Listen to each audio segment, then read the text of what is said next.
할렐루야. 사랑하는 대강의 가족 여러분, 오늘 하루도 하나님의 말씀과 동행하는 삶이 되길 소망합니다.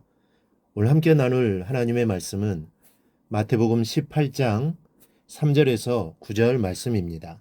바리새인들이 예수께 나와 그를 시험하여 이르되 사람이 어떤 이유가 있으면 그 아내를 버리는 것이 옳으니이까?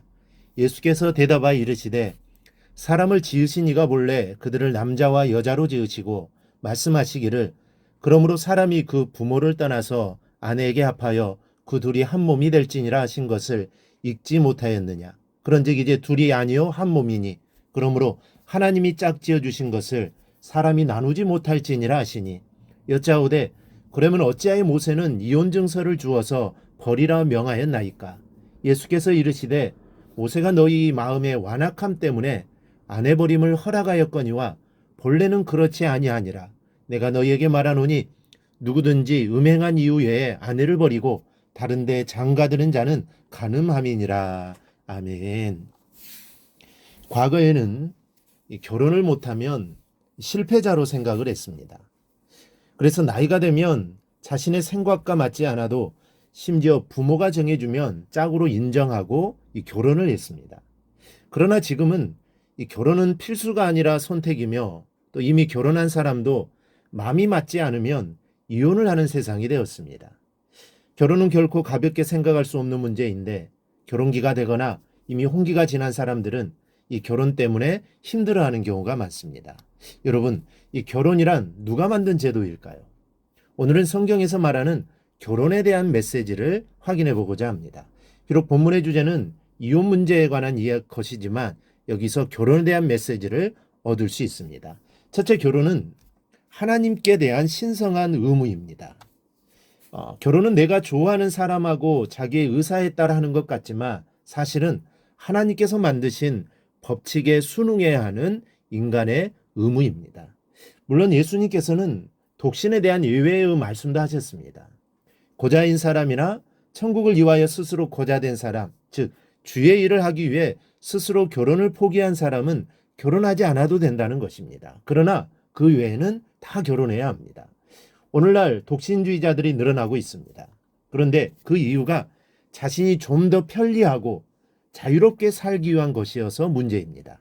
말하자면 자기 마음대로 살기 위해서 결혼을 거부하는 것입니다. 그러다 보니 도덕적으로 타락하는 경우가 많습니다. 사람은 반드시 남녀가 짝을 지어 생활하도록 창조되었습니다. 이 성적인 부분을 포함해서 서로 부족한 부분을 채워주며 살도록 되어 있다는 말입니다. 그런데 짝이 없으니 그 욕구를 어떤 방법으로 채우겠습니까? 상대적으로 타락하기 쉽지 않겠습니까? 그러므로 육체적으로 불구이거나 주를 위한 목적이 아니라면 결혼해서 하나님께 대한 인간의 의무를 다해야 한다는 사실을 기억하시기 바랍니다. 둘째, 결혼은 하나님께서 짝지어 주신 것입니다. 예수를 믿는 젊은 남녀가 결혼식장에서 가장 많이 듣는 말이 이 말입니다. 이 말을 들으면서 두 남녀는 자기들의 결합이 하나님께서 짝지어 주셨다고 믿고 감사드리며 엄숙한 마음으로 미래를 다짐합니다. 그러나 많은 사람들이 결혼의 권태기를 3개월이니 6개월이니 아니면 첫 아이를 출산한 후라느니 하면서 원수를 만났다고들 말하곤 합니다. 그리고 여러 가지 이유를 들어 결혼식에서 엄숙하게 다짐했던 약속들을 까맣게 잊어버린 사람처럼 행동을 합니다.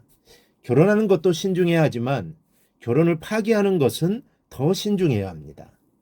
자신의 생각과 성격에 문제가 있는데도 상대의 성격만 문제 삼으면 파국을 면키 어렵습니다. 결국 자기 마음대로 결혼을 파기할 수 있다고 생각해서는 안 됩니다. 부부는 자기의 결혼 관계가 하나님께서 짝지어 주신 것임을 명심해야 합니다. 그 결합을 깨는 권리는 오직 하나님께만 있습니다. 단지 하나님께서 이혼을 허락하는 단 하나의 이유가 있다면 그것은 음행뿐입니다. 그런데 오늘날 어떤 이유들로 이혼을 합니까? 음행이 큰 이유 중에 하나이지만 이혼 사유는 그것뿐이 아닙니다. 성격 차이, 또 재산 문제 등 다양한 이유로 하나님의 고난을 침해하고 있습니다. 그러므로 여러분, 부부관계에 신경을 써야 합니다.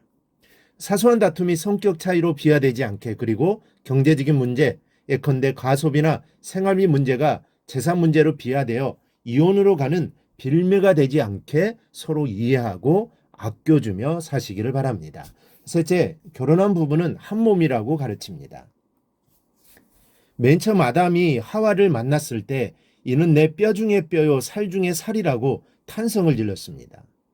이와 비슷한 표현으로 젊은 사람들은 자기의 배우자를 가리켜 반쪽이라고 하는데, 이 반쪽의 한자 반은 좌우가 대칭되어 가운데를 둘로 나누면 딱 절반이 되는 글자입니다. 그래서 반쪽이라는 것은 정말 나의 절반이라는 뜻이죠. 그런데 이와 의미 같은 돌이킬 반자가 있습니다. 이 말은 손바닥 뒤집듯 한다는 뜻입니다. 즉 나의 반쪽이 변하여 손바닥 뒤집듯 변해버리는 반쪽이 되는 경우가 얼마나 많은지 모릅니다. 오늘 5절에서 하나님은 그러므로 사람이 그 부모를 떠나서 아내에게 합하여 그 둘이 한 몸이 될지니라 명하셨다고 했습니다. 그러므로 합하기를 힘쓰십시오. 반으로 갈라서기보다는 이해하고 양보하고 희생해서 서로에게 합하기를 힘써야 합니다. 이것이 한 몸 되는 비결이요, 행복한 결혼 생활을 이렇게 노력함으로 영위해 나가는 것입니다. 오늘 말씀을 듣는 가정 중에 부부도 있을 것이고 또 사별하여 혼자 되신 분도 있을 겁니다. 아니면 앞으로 결혼을 해야 할 청년들도 있을 겁니다. 또한 결혼해서 행복한 가정을 이룬 분들도 있을 것이고 또 부부관계가 좋지 못한 부부도 있을 겁니다. 그러나 오늘 말씀은 행복한 부부, 행복한 가정을 이루라고 말씀합니다. 이것은 저절로 되는 게 아닙니다. 노력이 필요합니다. 하나 되기 위해 노력이 필요합니다. 내 자신의 희생이 필요합니다. 나를 희생하지 않으면 좋은 관계를 이룰 수 없는 것입니다.